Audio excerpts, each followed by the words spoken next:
रोहन और मैं हमारे दोस्त विनोद की शादी में उसके गांव जा रहे थे। उसका गांव काफी दूर था, लगभग 7 घंटे का सफर था। ऑफिस में ज्यादा काम के चलते हम दोनों ही निकलने में देर हो गए थे। जब हम रास्ते पर निकले तो रात का वक्त था, बस कुछ गाड़ियों का ही आना जाना था। गुस्से और थकावट के बीच मैंने रोहन से कहा, क्या यार, इतना काम था कि अब रात को सफर करना पड़ रहा है। रोहन हंसते हुए कहता है, चल कोई नहीं, रात का सफर और भी ज्यादा मजेदार होगा। बस ध्यान रखना, इस रास्ते पर बहुत कहानियां सुनी हैं। हम दोनों की बातें चल रही थी और धीरे धीरे हम सफर पर आगे बढ़ते जा रहे थे। अब रात के लगभग 10 बज रहे थे। रात का सन्नाटा जैसे गहरा चुका था। गाड़ी के अंदर पुराने गाने हल्की आवाज में गूंज रहे थे और रोहन की आंखें धीरे धीरे बंद होती जा रही थी। बीच बीच में रेडियो बंद होने लगा तो मैंने परेशान होकर रेडियो बंद कर दिया और सब कुछ अचानक चुप हो गया। गांव जाने का रास्ता कच्चा और सुनसान था, वहां कोई जाता भी नहीं दिख रहा था। रास्ता अब जंगल से होकर फिर आगे हाईवे से मिलता था। थोड़ी देर बाद गाड़ी का इंजन अचानक बहुत तेज आवाज करने लगा। इंजन से उफनता हुआ गर्म धुआं बाहर आने लगा और मैंने गहरी सांस लेते हुए कहा, इस गाड़ी को भी अभी खराब होना था, अब तो कोई मदद भी नहीं मिलने वाली। गाड़ी को किनारे पर रोकते ही जैसे कुछ पल के लिए सब कुछ शांत हो गया। मैंने गहरी सांस ली और गाड़ी से बाहर निकला। गाड़ी से बाहर निकलते ही मुझे ऐसा लगा जैसे मैं किसी और दुनिया में कदम रख रहा था। सिर्फ हवा की हल्की सी सरसराहट थी जो जैसे अपनी ही कहानी सुना रही हो। जब मैंने गाड़ी के बोनट को हाथ लगाया तो गाड़ी बहुत गर्म हो गई थी। काफी देर से बिना रुके गाड़ी चलाने के कारण इंजन गर्म हुआ था।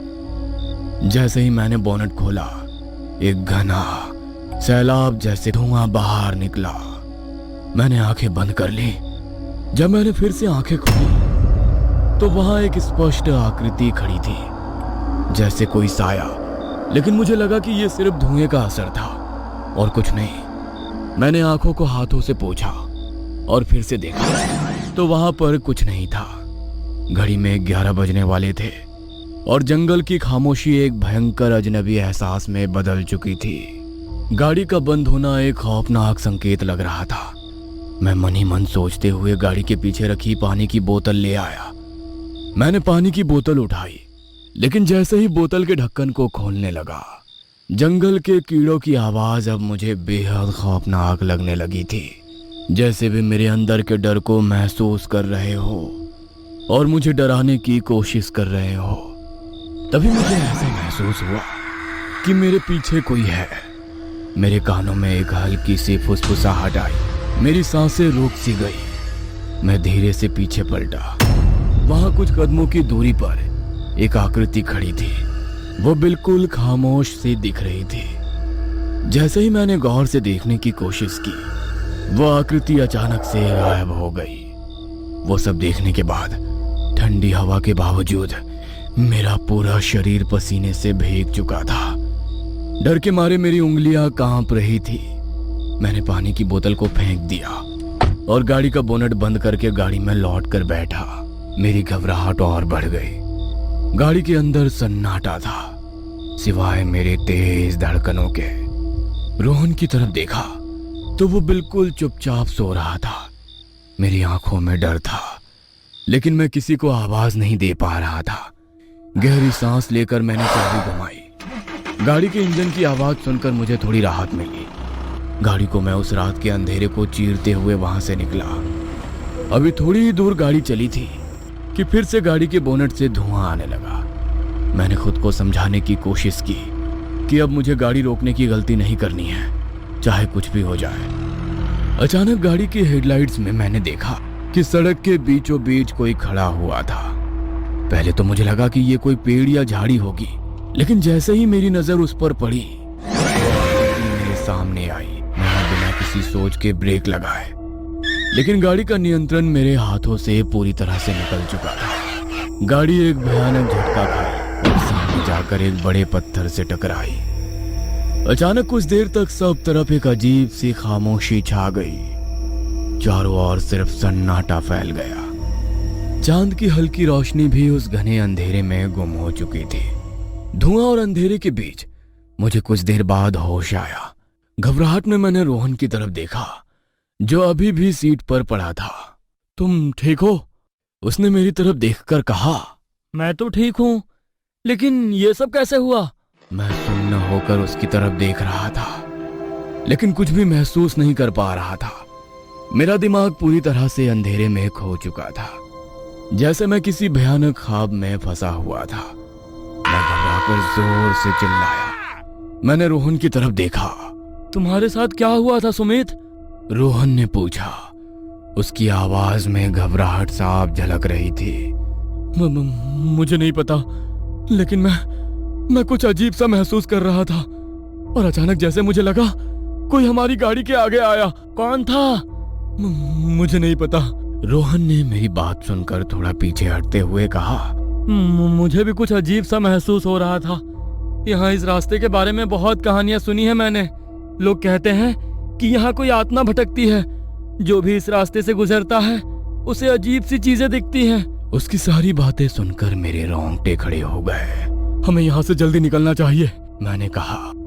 उसने अपना मोबाइल निकाला और कहा, मैं विनोद को कॉल करता हूँ, शायद वो हमारी कोई मदद कर पाए। रोहन ने मोबाइल में देखा तो उसमें नेटवर्क ही नहीं था। मैंने कांपती हुई आवाज में पूछा, क्या हुआ? यहाँ पर नेटवर्क ही नहीं है, अब क्या करें? अचानक से उसके मोबाइल की रिंग बजने लगी।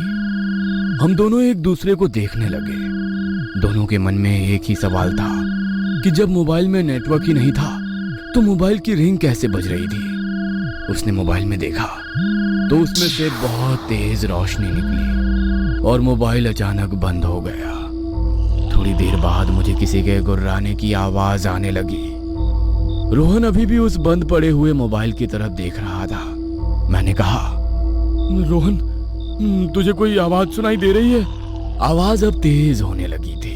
तभी उसने धीरे से मेरी तरफ देखा। जब मैंने उसे देखा तो मेरे हाथ पैर कांपने लगे। आप सोच भी नहीं सकते, उसकी आंखें सफेद पड़ गई थी और वो मेरी तरफ गुस्से से देख रहा था, मानो कोई शापित आत्मा ने उसके शरीर पर कब्जा कर लिया हो। देखते ही देखते उसका चेहरा बहुत ही भयानक हो गया था। रोहन अब पूरी तरह से बदल गया था।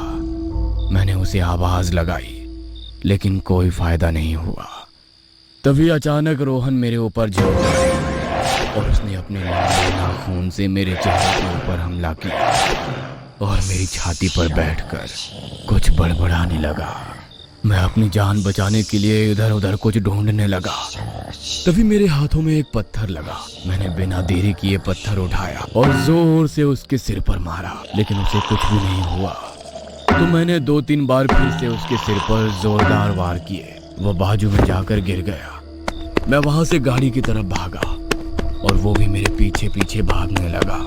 गाड़ी के अंदर बैठते ही मैंने जल्दी से दरवाजा लॉक किया। मेरी सांसें तेज चल रही थी और दिल इतनी जोर से धड़क रहा था कि मुझे अपने सीने से उसकी आवाज सुनाई दे रही थी। मेरी नजर गाड़ी की पिछली सीट पर गई, जहां एक लोहे की रॉड पड़ी थी। मैंने उसे जल्दी से उठाया और खिड़की से बाहर झांक कर देखने लगा। कुछ देर तक सब कुछ शांत हो गया था, लेकिन तभी अचानक रोहन गाड़ी की छत पर कूद पड़ा और उसके तेज नुकीले नाखून से गाड़ी की छत को फाड़ने लगा। छत पर भयानक आवाजें गूंज रही थी। अब मेरी हालत बहुत खराब हो चुकी थी। मुझे लगा कि मेरे बचने की कोई उम्मीद ही नहीं है। मैं डर और घबराहट से कांपने लगा और मन ही मन बस भगवान से दुआ करने लगा, हे भगवान, मुझे बचा लो, मुझे बचा लो। उसका हाथ गाड़ी की छत को चीरते हुए मेरी तरफ बढ़ा, लंबी नुकीली उंगलियां। मेरा डर अब बेकाबू हो चुका था। मैंने बिना एक पल सोचे गाड़ी का दरवाजा खोला और बाहर कूद गया। पीछे मुड़कर देखा तो रोहन मुझ पर गुर्राने लगा। मैंने बिना देरी किए भागना शुरू कर दिया।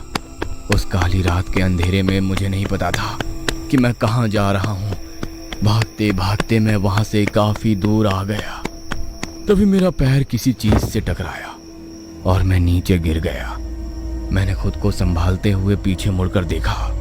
वो वहीं खड़ा था, बिल्कुल मेरे पीछे, जैसे कोई साया। उसकी आंखों में एक खौफनाक चमक थी और उसकी मुस्कान में शैतानियत का रंग था। उसने एक हाथ से मेरी गर्दन को कसकर पकड़ लिया और मुझे ऊपर उठा लिया। मेरी सांस अटकने लगी और मैं पूरी तरह से उसके शिकंजे में फंसा हुआ महसूस कर रहा था। मैंने पूरी ताकत लगाकर रॉड को उठाया और उसे जोर से उसकी खोपड़ी पर मारा। वो छटपटाते हुए नीचे गिर गया। गुस्से और डर से मुझे होश नहीं था। मैंने उसके सिर पर बार बार हमला किया। अगर आप इस स्थिति में होते तो आप क्या करते? मेरा मन कर रहा था कि मैं उसे पूरी तरह से खत्म कर दूं। जैसे ही मैंने उसके सिर पर एक और जोरदार वार किया, मुझे लगा कि शायद अब वो और नहीं उठेगा। उसका चेहरा असहनीय तरीके से विकृत हो चुका था।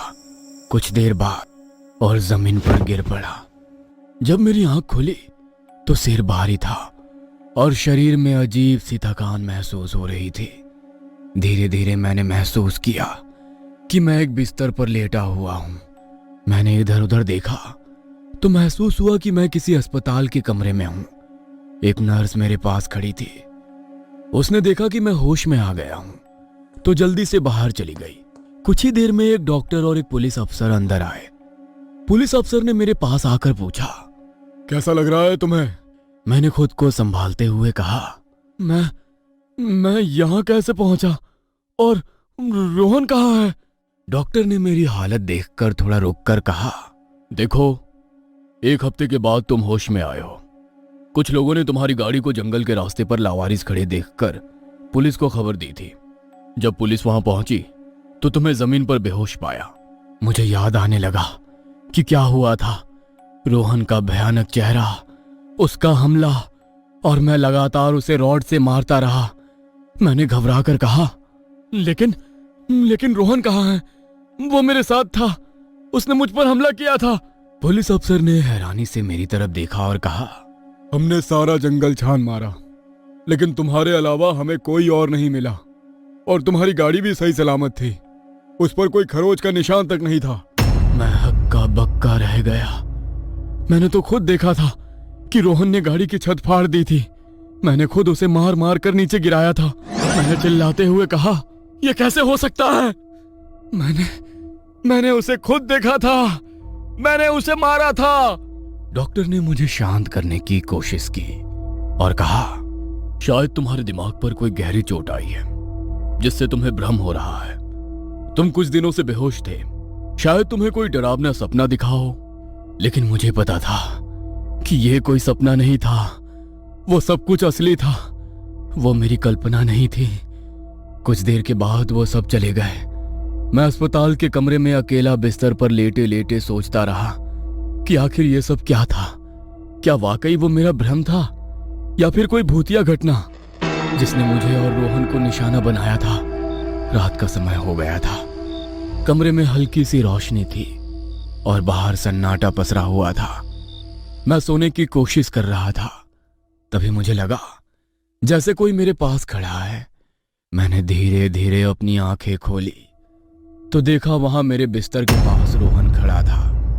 वही सफेद आंखें, वही खौफनाक मुस्कान। मैंने डर के मारे चिल्लाना चाहा, लेकिन मेरी आवाज गले में ही अटक गई। वह धीरे से मेरे कान में फुसफुसाया, तुमने सोचा तुम बच जाओगे? ये तो बस शुरुआत है। और फिर अचानक वो गायब हो गया। मेरी सांसें तेज हो गई।